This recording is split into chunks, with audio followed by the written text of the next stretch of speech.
आता तब्बल अनेक कुटुंब ही उद्ध्वस्त झालेले आहेत, अनेक कुटुंब ही रस्त्यावरती आलेले आहेत. मुली बाळींचं वाढतं वय थांबवता येतंय का? अनेक मुलींची लग्न पुढे सरकायला लागलेली आहेत.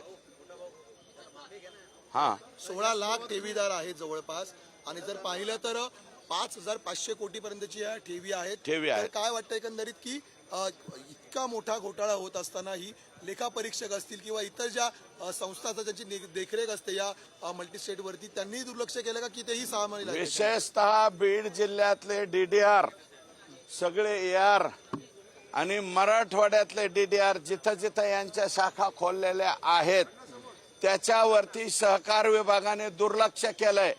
म्हणून 8ही जिल्ह्याचे डीडीआर जिथं जिथं शाखा उघडल्या असतील ते एआर आणि विशेषतः बीड जिल्ह्याचे डीडीआर हे संघटित गुन्हेगारीमध्ये यांच्यावरती सुद्धा कारवाई व्हावी अशा प्रकारची मागणी मी या ठिकाणी मुख्यमंत्री महोदयांकडे करणार आहे. दुसरा मुद्दा, वाल्मिक कराड यांच्या संदर्भामध्ये पुन्हा एकदा नाना पटोले असतील किंवा अंबादास दानवे यांच्याकडून अटकेची मागणी केली जाते.